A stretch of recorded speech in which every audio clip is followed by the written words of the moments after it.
Today is going to be yet another great webinar, very instructional and informative. The topic being 9 valuation mistakes and, most importantly, how to avoid them. If you get a few miles under your feet, like Andrew and myself, at least, we've made the mistakes. I certainly have made the mistakes, and I wish I had this class some years ago, to be honest. But before we kick off, I'd just like to introduce you to Andrew Stotz, who I've known Andrew for some years. Andrew is the most remarkable individual. I've known Andrew through my involvement with the society over the years. Andrew was president of CFA Society Thailand for a number of years. And you'll see in reading Andrew's bio, there's one common theme that comes out: a lot of firsts. Andrew comes from the States, which is probably why I have such an affinity for him. But he was #1 in Thailand as financial analyst, #1 in Thailand for that, and a number of other #1s, #1 risk management product that he introduced into the Thai market. And you can read through his bio, but that would take at least most of the session. So I'll just suffice it to say that Andrew is very respected internationally, certainly regionally, has a lot of expertise that he'll be sharing with you today on 9 valuation mistakes and how to avoid them. So with that, Andrew, I'll kick over to you. Yeah, Jeff, thanks for that. And yeah, it's a lot of good memories of our times together, meeting. You know, I mean, one of the things that I think in CFA that people miss is they miss the network. They particularly like young people, they come to CFA and they take the exam and they only focus on the exam.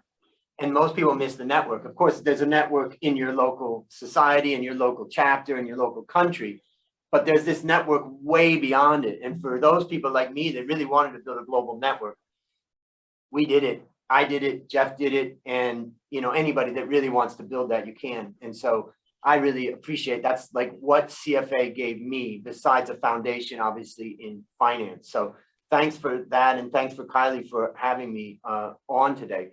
I'm going to go through a lot of stuff, and let's consider this our first discussion. We can have follow-ups and try to answer any questions. We'll have a recording of this. All the material that I'm going to go through, I'll provide after the presentation. So everything's an open book, and if there's questions that we can't answer in the time we have allotted, then I'll try to address those. So, but first of all, I want to get to know you guys for a moment. So what I'm going to do is I'm going to ask you some questions. So now I'm going to share my screen, and I'm going to ask you to take a minute. Okay, hold on one second. Just give me a second.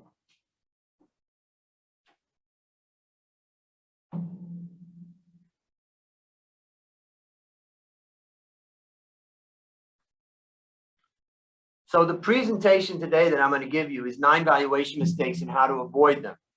And before we get started, I want you to go to this website, slido.com, and use the code #9VM. And in there, you can also use the QR code and go there. And I'm going to have one question for you there that I want you to answer. Just one question right now. And let's go into that. And if you have any questions, I think Alex, my business partner, is in here. So he'll give a link into the group, into the chat, so that you can access it. But the first question I'm going to ask you is, what are the top questions that you have about valuation? Now, go ahead and try to get in there. I'm going to go and check it out and see what we've got. Let's see.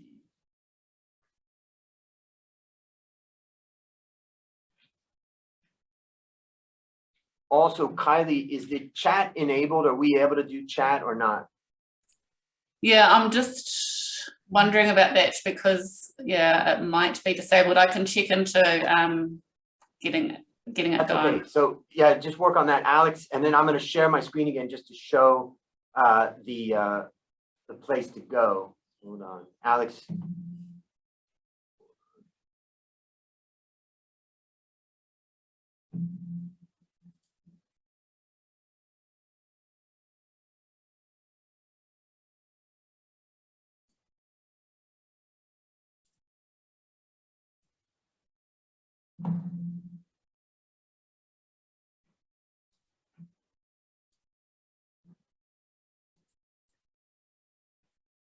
That's where you want to go.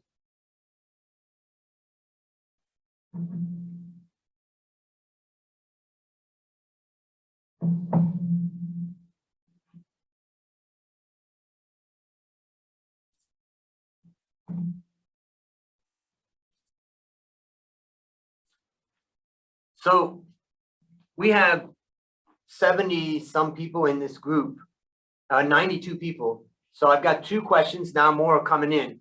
Also remember, in Slido, you can upvote. If you do not have a question yourself, then look at the votes that are the questions that are in there, and then upvote the one that you would like to know. Now we've got 4 questions now. We've got almost 100 people in this room. I'm sure there must be more, so feel free to keep putting your questions in. We've got just a little bit of time where I can see the questions. Keep bringing them in.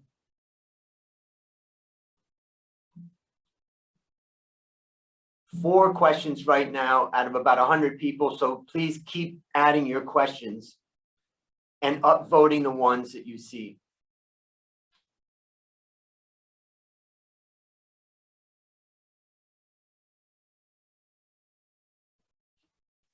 Kylie and Jeff, you know, I always give a lot of presentations in Asia, and I know in Asia, a lot of the attendees are kind of shy or embarrassed to ask questions, but I figured that my audience in New Zealand would be very outgoing and desirous to ask questions and talk about it. So this is a little test to see.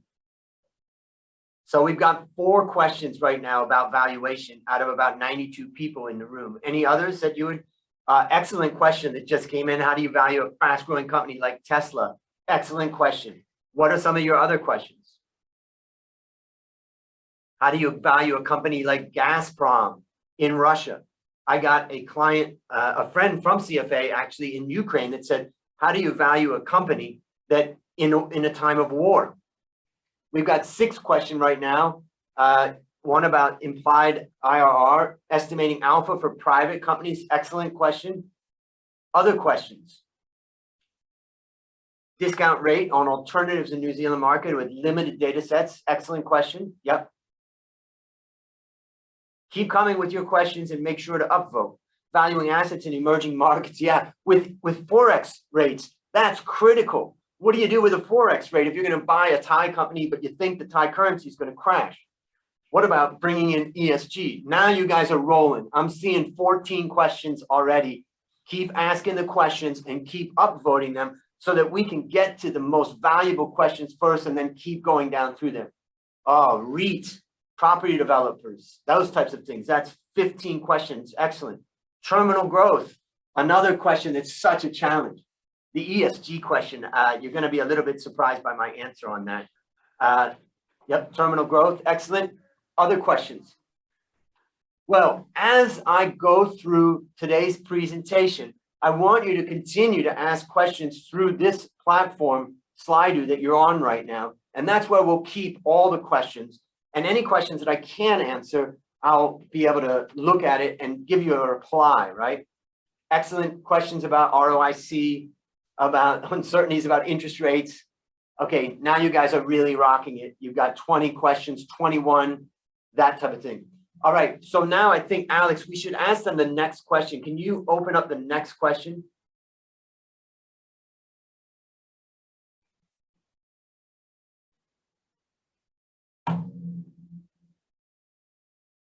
So before we go into that next question, I'm going to start the presentation by just introducing myself. I've been an equity analyst and a university lecturer in Thailand since 1992. I was head of research at CLSA here in Thailand and was voted #1 analyst. Also, I was a 2-term president of CFA Society Thailand. I earned my PhD at the age of 50. So therefore, you can say you're never too old to learn. And I'm a host of a podcast called My Worst Investment Ever, where I've interviewed many people around the world, more than 500, about their worst investment and what we can learn from it. I've authored 4 books, and I'm also a full-time faculty member at a university in addition to my business life. Now, I started the Valuation Masterclass in 2017, and this was really originally to teach university students, but then it really started to expand around the world. This lecture today is based upon the mistakes that I've seen from my time as a head of research, as an analyst, and as a teacher. And I summarize that all in my book, 9 Valuation Mistakes and How to Avoid Them. Now, when you see the cover of my book, don't send me a message and say, I think I found a mistake on the cover of your book. That's a purposeful mistake.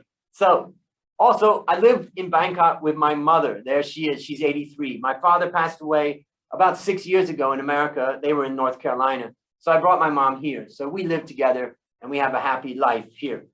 So keep asking questions. Now, not in the chat in this case, but in Slido, keep asking those questions. We'll come back to it. So today we're going to cover 9 valuation mistakes. We're going to go through it fast. One is being overly optimistic about revenue forecasts. Another is underestimating expenses. Another one is growing assets, fixed assets, slower than revenue.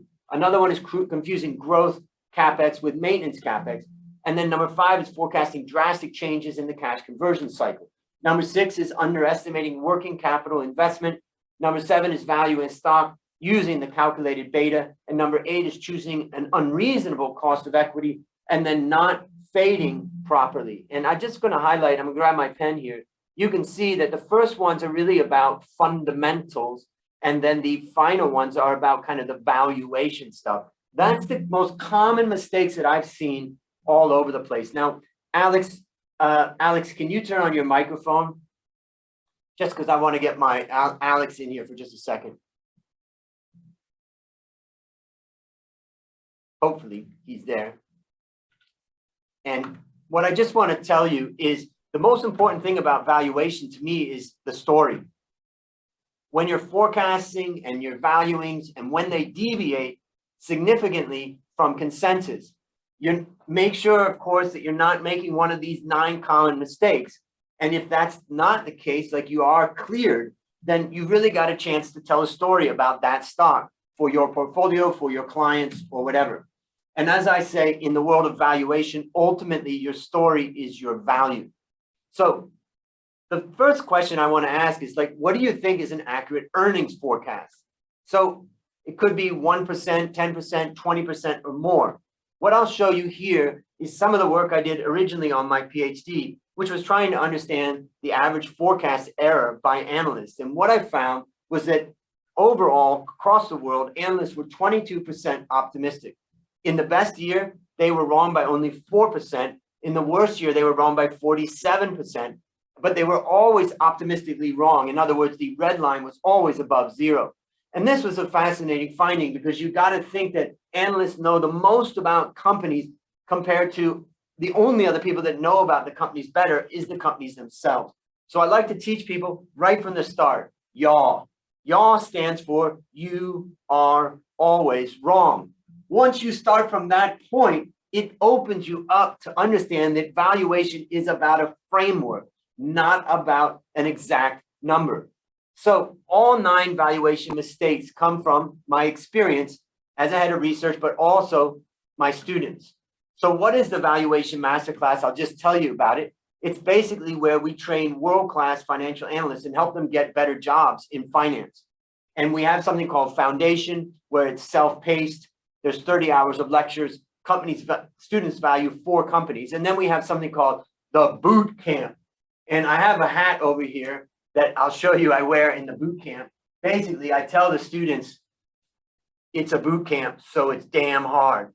Most people don't survive boot camp. The purpose of boot camp is we found during the crisis that people found it hard to focus, and therefore we keep them engaged. It includes the foundation, practical assignment, live sessions every day, and then the students write a full equity research report and then they present it. The next one starts on May 23rd. So let's get into the first valuation mistake. But before we do that, I believe that Alex has released the next question on Slido. And so I'm going to ask you to go to Slido, keep that open, and try to answer the next question that we've got there. And I'm going to just talk to Alex. I think he can't communicate to me through here, so I've just got to try to talk to him on Slack. So just one second. All right, here we go. Excellent. So I'm asking you the question about what you guys expect as far as returns are concerned and make sure that you answer the question that is on Slido that Alex is presenting to you right now, or Alex has opened up. And hopefully, as you do that, you're answering the question, what is your expectation of annual return for the next 5 years for the New Zealand market? This is fascinating. It's really interesting to see what you guys are saying on this. So that's the next question. I'm going to come back to the questions in just a bit. Let's get back into the presentation. And I think you have more than one question. Originally, I thought I would bring you one at a time. So if you can just go through the questions right now, go through all the questions in Slido and just answer them as quickly as possible. Don't spend a lot of time thinking about it, but just take your first intuition. Please go through those questions now, and we'll come back to all of those questions in just a bit.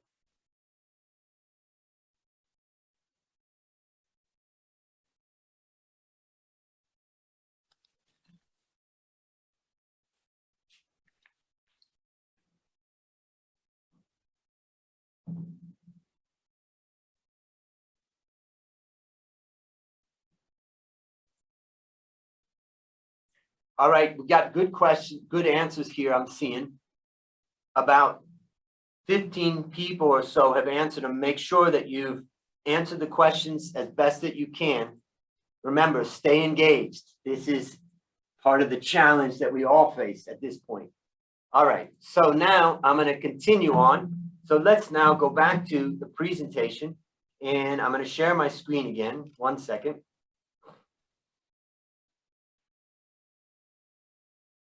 My computer's a little slow here. Hold on.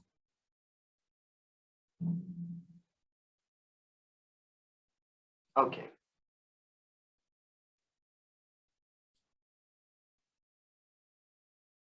My computer's super slow. There we go. All right. So I always tell people that revenue is the starting point for business, but it's also the starting point for every type of valuation. There is a simple P&L. And revenue ultimately is what I call proof of concept. I call profit proof of competence. Revenue shows that the market wants the product that you're valuing or the company that you're valuing. So let's look at it. First, when you think about revenue research, it happens away from the computer. I have never in my life done great research by just sitting in Excel. The best research happens in the field. So what are some of the questions that you've got to answer? Well, one of the questions I have a lot from young students is they ask, can statistical tools help when forecasting revenue? How fast has the average listed company grown? Like, what's a good benchmark for revenue growth? So here I've taken a group of all companies that are listed in the stock markets in the world, and I've calculated their revenue growth. And the red dot is basically their revenue growth in that year. If we look at 2009, for instance, I'll just highlight 2009. And what we can see is that revenue growth was about negative 10% in 2009. And what we can see here is that if we start to apply statistical tools, let's say we look at the average of these 3 years, that would be a bad predictor of the 4th year. If we look at the average of these 3 years, that would be a bad predictor of what ended up happening, which was that this year came along. If we looked at these 3 years or those 3 years or long term, what I have learned is that almost none of these statistical methods is very helpful for us because of the volatility. What I would argue is no statistical tool can consistently, accurately forecast revenue growth. As I say in the book, and as I tell my students, finance is part art, part science, and revenue forecast is always subjective. So don't expect that you're going to be able to calculate that. You're going to have to think about it from a framework perspective. So let's look at a framework here. First of all, we can see that the average of all of the companies out there, the average long-term revenue growth is 6%. And of course, we know the rule of 72. So if it's at 12%, it's going to double every 6 years, 24, 3 years, and the like. The point is the average company grows at 6%. Now, these are the large listed companies. So if you're bigger than these, or you're smaller than these, and you're growing faster, you're going to have something above that. Most people don't believe that revenue growth is so low. This is an average over about 18 years that I've done. So the most crucial question that you've got to answer It's like, how many people are on the sales team? Who's running it? What's the growth plan? What are the constraints to growth for this company? So how is it that I get my valuation masterclass students to avoid mistake number one? I want them to understand the business and its constraints to growth in particular. Very good. This was when I taught the valuation masterclass in Malaysia. So how do you deal with this mistake? Well, revenue forecast is most important forecast in valuation. And I say, build it away from your computer. Ask the question, what are the constraints to growth? Understand marketing, branding, products, all these different areas. And remember, if you think about it, you are always wrong. Don't get too focused on specific numbers. Think about it in ranges. Now, the next one is underestimating expenses causing unrealistic profits. Let's talk about gross profit margins.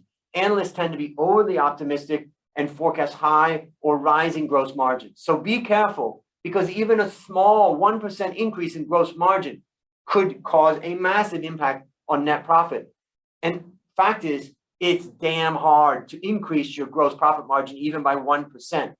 So there's three margins that matter: gross profit, EBIT profit, and then net profit. These are the ones I focus on myself. If we look at the average of 18 years of 12,000 companies, what I've come up with is this P&L. And from this P&L, what we can see, I've excluded the real estate sector, and because it's such a distorted sector compared to the other ones, and it doesn't have financial companies in here, but you can see that the average gross margin is about 29, let's just say 30% gross margin, 10% EBIT, and about 6% net margin. That is the long-term global average. Use that as a guide, 29 or 30, 10, and 6. Let me tell you a story. In fact, this is a story of me. My business partner is Dale. He's right here. And this is me when I first moved to Thailand. We're in a factory outside on the outskirts of Bangkok, Thailand. That company, Coffee Works, has grown to be a much larger company these days now that we've been in existence almost 27 years. That's Dale in our factory, and there's a beautiful fixed asset right there in our factory. And this is, of course, us doing strategic planning and thinking about the direction of the business. This is us where we're importing machines from Italy, from Chimbley. And this is us, as you may know, for those of you that have been to Thailand, when you open or expand a factory, you always have the monks come. And this was when the monks blessed our new factory. There are some pictures of our newest factory that we've got, that we've been operating for a little while. And then we have these types of experience centers. And basically, Dale and I have survived through 27 years, two crises, the 1997 crisis and this latest crisis. And now we have a beautiful factory, including some equipment like this that's quite old and classic. This is what the coffee looks like. This is the cost of goods sold. So when we look at the gross margin, it's the margin that really matters. If I can drive down the cost of those coffee beans, I'm going to improve the profits of the business. Now, I'll just show you a little bit of fun. It's a little bit of sadness, really. I'll just show you the revenue in our business. From 1996, when we started, to 2003, we still couldn't get our revenue above $1 million. It was such a hard start. If you're starting a startup company, I always tell people, don't ask me for advice, because it was brutally painful. But it got a little bit better, and we were able to get our revenue up to about roughly $3 million, getting very close to 3 million, just passing 2.5 by 2011. And then up to 2019, we got up to about $6.5 million. So we started growing. By 2020, we were up even higher. But then, of course, when 2020 hit and COVID hit, we've been hit very, very hard. So let's now look at the gross profit margin. Here is the average gross profit margin over the period of time, about 20 years or so. And what you can see is that it's been, on average, as I said, gross profit margin is about 30%. This is a simple average compared to the asset weighted average that I showed you before, but that is a good idea of the fluctuation. So this is how my valuation masterclass students avoid that mistake.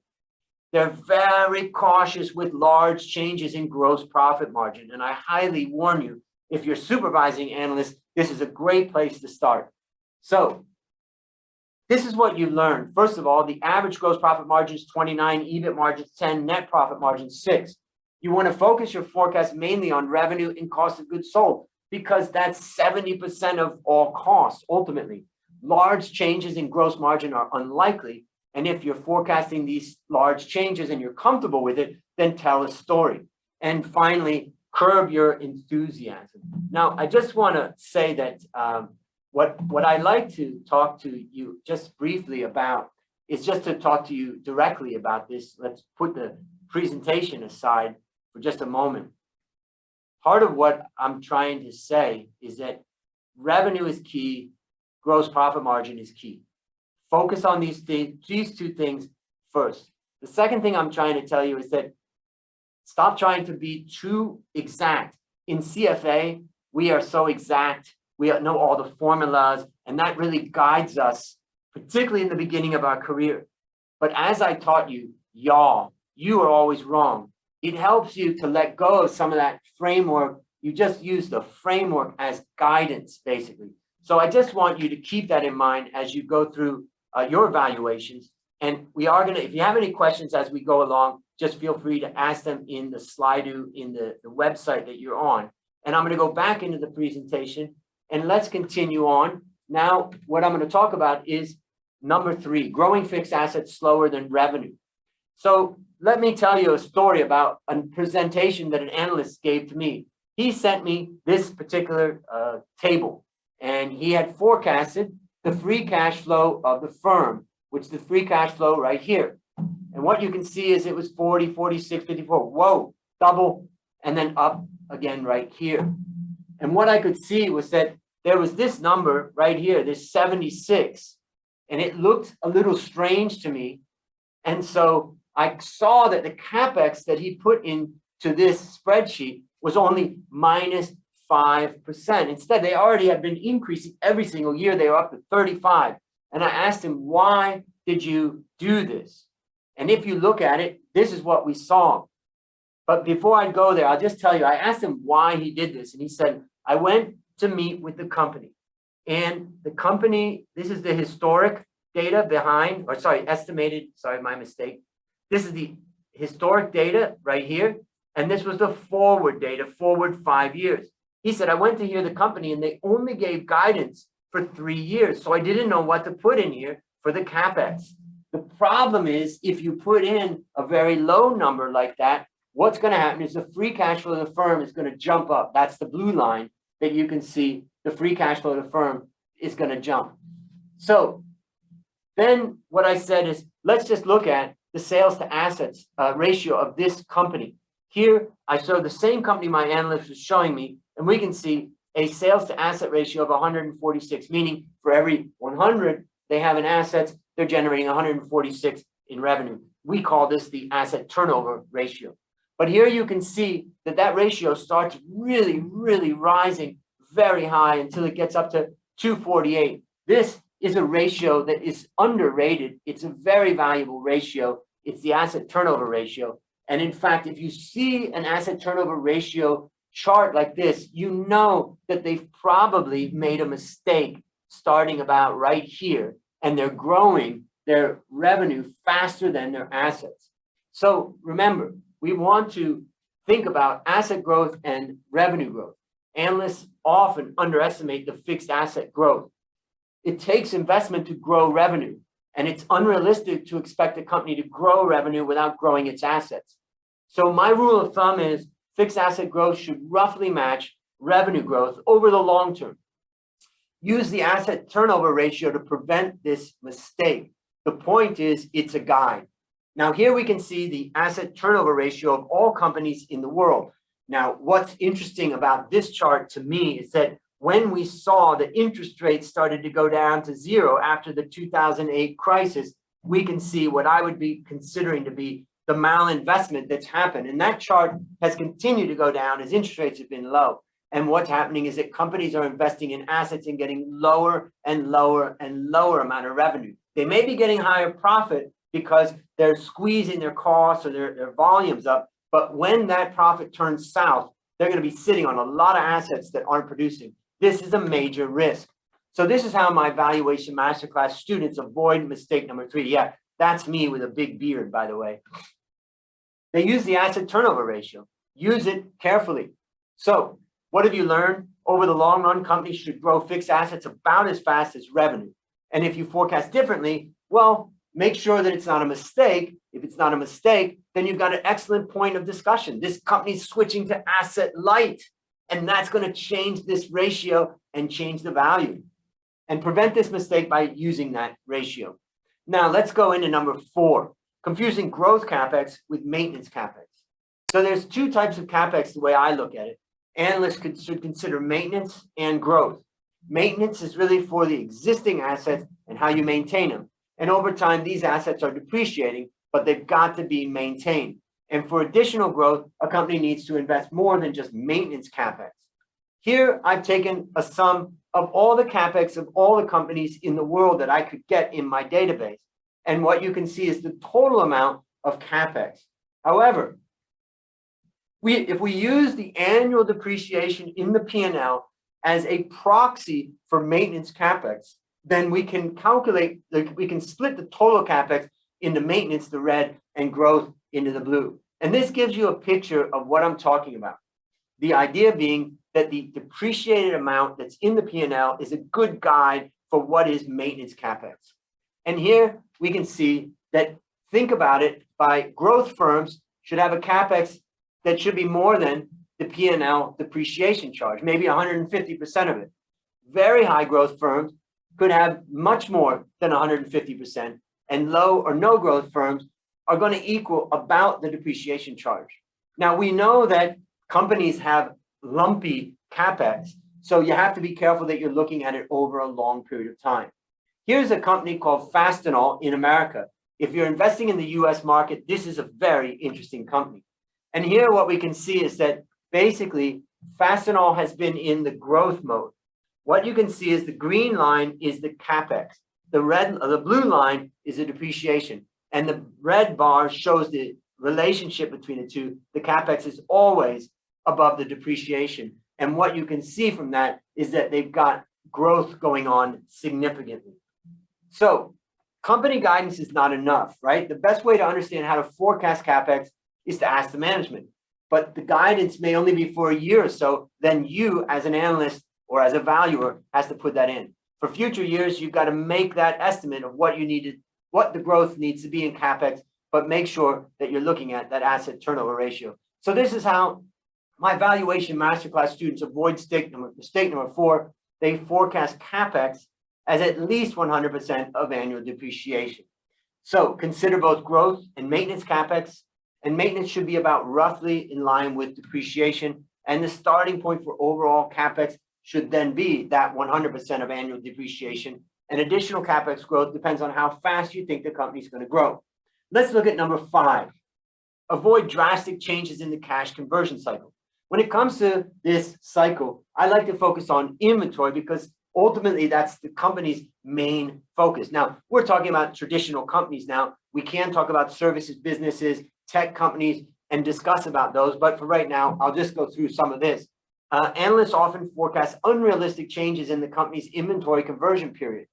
And it's damn hard to improve your inventory conversion period. I can tell you from my own experience at CoffeeWorks, very hard.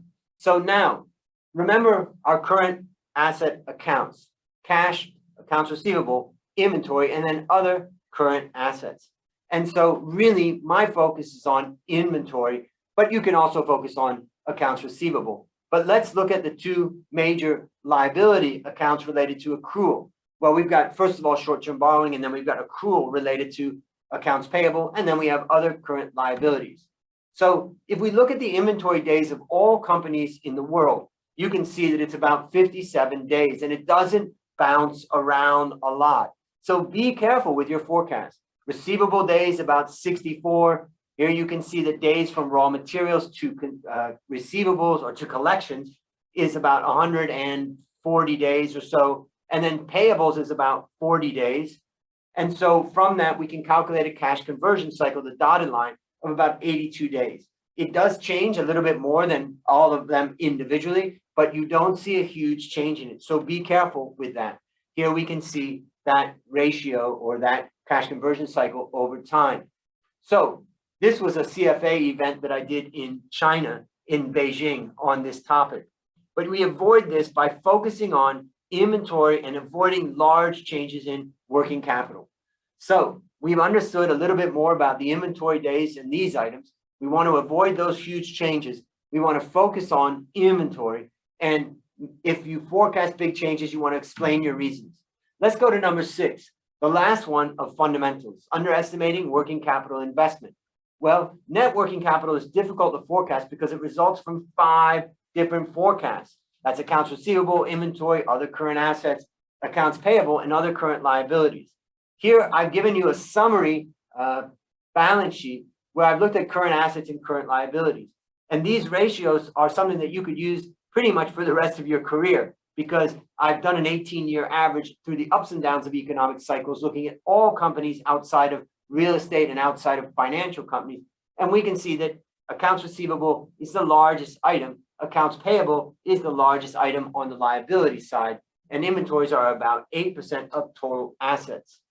And we can see that cash is about 10.7. But when we're looking at working capital, we're not going to consider cash and overdrafts when we're looking at it from a valuation perspective and a free cash flow perspective. We're going to look at accounts receivable, inventory, other current assets, accounts payable, and then other current liabilities. So net working capital reduces free cash flow, but supports growth. To avoid the mistake of underestimating working capital investment, think of the change in net working capital as an investment, just like investment in a fixed asset. From my experience, startup companies almost always miss the demands that are made onto their net working capital. And usually the change in net working capital is a cash outflow, and therefore it's going to reduce the free cash flow. But we need that spending. I'm not saying don't do it, because we need that spending to fund future growth. Here you can see the change in net working capital over time. You can see the change in net fixed assets, and net working capital is a much smaller item. So the first one, change in net fixed assets, is kind of like Capex, and the second one is the investment in net working capital. But you can see that it can swing sometimes for net working capital, for instance, when oil prices rise or something like that. So this is how my valuation masterclass students avoid this mistake number 6. They look at past trends as a guide for net working capital. So what have you learned? Well, unlike in accounting and valuation, we exclude cash and short-term borrowing from net working capital. And changes in this net working capital are volatile because that change results from 5 different separate forecasts. And net working capital is a small but volatile investment item. And large deviations from past trends usually are a mistake, so explain them carefully. Let's look at valuing a stock using the calculated beta. Let me ask you, what beta do you use? Think about it for a moment. This is a difficult question. How do you get it? Well, the common mistake is that people are using a too high or too low beta. Just using whatever beta is produced by Bloomberg is often a problem, and calculating beta on your own also can be a problem. The real mistake is realizing that valuation is made to infinity. Therefore, your beta is a forecasted beta that's forecasted to infinity. You may have some relation to what's going on today with that share price, but that has little relationship over time. So what beta should you use? That's the question that we have to answer in order to do a good valuation. So I did some research, and here what I did is looked at stocks over time, and I tried to group stocks into quintiles, 5 groups, but I'm just going to show you the highest beta quintile and the lowest beta quintile. The highest beta quintile had a beta of 2, and the lowest beta quintile had a beta of 0.27. And what you can see is that within just 1 year, beta corrects. And within just 1 year, it corrects on the downside also. But what you can also see is it doesn't correct to 1. It corrects to a premium, or it corrects to a discount. And that is fabulous information for us to understand that it wouldn't make sense to use just 1 as a beta, because what we see is that in the near term, companies have high betas for a long time or low betas for a long time. So this is how my valuation masterclass students avoid mistake number 7. Now, this is controversial. I basically tell them they should use a beta between 0.75 and 1.25. For those of you that are valuing companies, you're going to say, Andrew, that's too restrictive. Yeah, but I'm thinking about the value of this company to infinity. Now, I tell my students, as well as my clients and others, I basically tell them, you can go beyond that, but just be sure that you're thinking carefully about what you're doing in that case. So past betas regress towards 1. And generally, remember that you're using the beta to infinity. To avoid the mistake, I say high-risk companies, a beta of 1.25, low-risk companies, a beta of 0.75. When I was head of research, I saw that analysts played a lot with their beta to get the target price that they wanted. So if you use a beta outside of this range, you have a higher obligation to justify, and you may have a great story to tell. Let's look at number 8, choosing an unrealistic cost of equity. Well, it's a common mistake that I've seen, and it can massively impact the final valuation. Even if your forecasts are perfect, you're going to get the wrong estimate. Now, if your assumption is too high, of course, you're going to underestimate the value of the company. If your assumption is too low, you're going to estimate, your estimate will be too high. Well, let's look at this chart here, where I show the relationship of the value of the company on the x-axis, or sorry, the y-axis, and the cost of equity on the y-axis.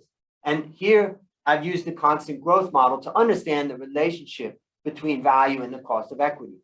A company, I'm looking at a company with a most recent dividend of $10, a growth rate of 4, and a cost of equity of 6. And that would be worth 520. But if that cost of equity was changed to 8%, it would be worth 260, a massive fall. In fact, you can see that this is an exponential fall, and it happens in the early periods or in the early or low numbers of cost of equity. And that's where you can be really making huge mistakes.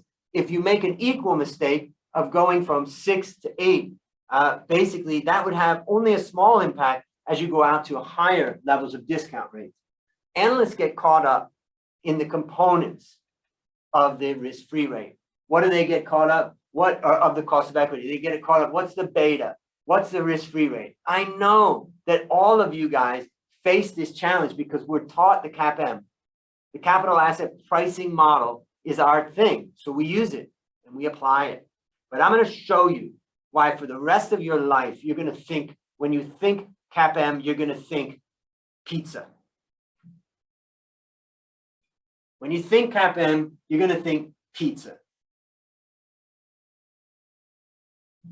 You may think Andrew is crazy, but here I'm going to explain why. 1 second, let me get my screen back up.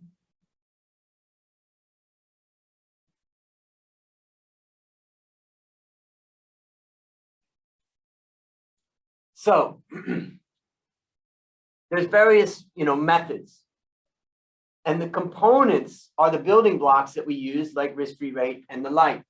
But unfortunately, analysts get lost in these components and they miss the big picture. The big picture is the components don't really matter that much. What matters is that you arrive at the correct cost of equity. I want to introduce you to Yogi Berra. Some of you guys know Yogi. He was a professional baseball player and coach. He was an all-star, an amazing man many, many years ago. But what I liked about him was he was very insightful and funny. And here's what he said. Some funny things. He said, you can observe a lot by watching, which of course is exactly what observing is. And he said, it's tough to make predictions, especially about the future. I love what Yogi Berra said. And other things that he said. Well, he said, I really didn't say everything I said. And he said, when asked why he doesn't go to his favorite restaurant anymore, he said, nobody goes there anymore. It's too crowded. And he said, always go to other people's funerals. Otherwise, they won't go to yours. So I want to talk about Yogi Berra. He went to a pizza parlor and he ordered a pizza and he asked the guy, how many slices is this pizza? And the guy said that the number of slices is 6. So Yogi Berra looked at him and he said, you better cut that pizza into 4 pieces because I'm not hungry enough to eat 6. So 4 pieces does not change the size of the pizza. And that is the point about CAPM. CAPM is just us slicing that pizza in different ways by risk-free rate, equity risk premium, and beta. And as we slice that pizza into different ways, ultimately we get sidetracked and we miss the fact that the pizza is not changing. The most important thing is that we want to think of the pizza size as the cost of equity. And we don't want to get that size wrong. It doesn't matter how many slices. And this actually provides a little bit of an answer to some of the questions that you guys have already asked me, and we'll come back to those questions. So how do my students get away from this mistake? They use a guideline of a cost of equity between, let's say, 8 and 13, particularly knowing that if they go below 8, it's very dangerous. So don't get lost in the components of cost of equity. Focus on the end result. Too high or too low can significantly change the value. And based upon my study, I would consider about 8 to 13% reasonable. Let's talk about the final one. And I'm going to have a little bonus one right after this, but here's the final one. So let's get into this. We've got to obviously talk about return on invested capital. And ROIC considers only profits from the operations. And if a company could finance assets with lots of free money, which is what I call accounts payable, then it would need less capital, and this would increase the return on invested capital. Analysts often forecast high ROIC companies will maintain that high level, and low ROIC companies will maintain that level. The following study that I did considers the ROIC of thousands of companies over time using the same data set that we've used before. And we see something quite similar as I look at the highest decile, quintile, and the lowest quintile. And what we find is the highest quintile of stocks, this is looking at about 10,000 stocks, the highest quintile is about 28 on average, and the lowest is minus 13. And what you see is the same thing we saw with beta. It fades towards the average, but not to the average. The result is that we can see that when we fade the ROIC, we should fade ROIC, but you don't have to fade it to the long-term average. So it's impossible for a firm to maintain a high level of profitability forever. Even Facebook, even Apple, they cannot maintain forever. Fading the ROIC down reflects the idea that the firms cannot sustain this to infinity. So how do I help my students to avoid this? Basically, they fade the ROIC to a premium or a discount to the weighted average cost of capital. And I show them how I do that in my model. So you've understood now that fading ROIC to WACC reflects the idea that firms cannot sustain this excessive return to infinity. And very profitable firms decrease and very low profitability increase. But ultimately, what I try to do is look at some sort of premium to the weighted average cost of capital. So that summarizes the 9 mistakes. We've been through all of them. Before we get into Q&A, I'll just tell you about our Women in Valuation Scholarship Program. It is a partnership with CFA societies. We help women to master company valuation, to enter the workforce at higher levels of responsibility and pay. And it also helps companies. If you're in a company where they want to have more women on the teams, then it helps to improve that gender diversity. And in our current boot camp, we have 11 societies that are participating right now, and we've awarded 13 scholarships, and those women are rocking it in the Valuation Masterclass boot camp. Either scan this QR code, or we'll give you the link at the end that you guys can go to. I know I've talked to Kylie a little bit about this, but we're also looking for corporate sponsors. If you guys are hiring people in New Zealand, then basically corporate sponsorship is something that you may want to consider. I'll get as many students as I can from New Zealand, and only the best ones will survive the boot camp, and then you can interview them, and basically you get a scholarship in your company's name, you get 1 corporate seat, and then also we display your name there for the boot camp. If you're interested, just let me know. You can reach me at andrewstotz.com. But now let's go into Q&A. But before we go to Q&A, I just want to tell you one last bonus mistake, and that is during times of very low interest rates, analysts put in very low discount rates into their valuation. And during times of very high interest rates, analysts put in very high discount rates. And I believe that this is part of the reason why analysts and fund managers and investors, even the professionals, are chasing up valuations and saying that this company is super valuable right now. And only 6 months later, the market could be down 50%, as we've seen at times. And all of a sudden, analysts have a different view. So what I really want you to think about is that all your forecasts for valuation are long-term forecasts to infinity. So try not to get into recency bias and get caught up in that. Now, I'm going to do one last thing here. I'm going to share my screen, and let's look at the questions. We've got 6 minutes left.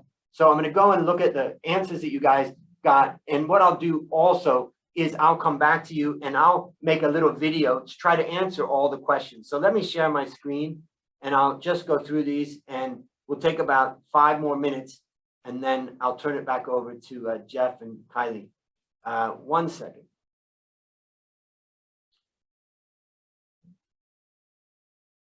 If you listen to what I say and you think I'm crazy on some of them, I love the discussion. Nobody's ever right. So one of the questions I ask is, what's the #1 question you have about valuation? Not all investors have the same valuation methodologies or portfolios. The market doesn't converge, always converge. That's true. Now, I think you can say that a theoretical valuation for a company exists if we could forecast the future, if we could correctly forecast the future, correctly estimate the discount rate, we probably could come up with a standard valuation for a company. Let's say it's $100 per share. But you're right that sometimes different investors will see the risk or returns as different. And so that's very possible.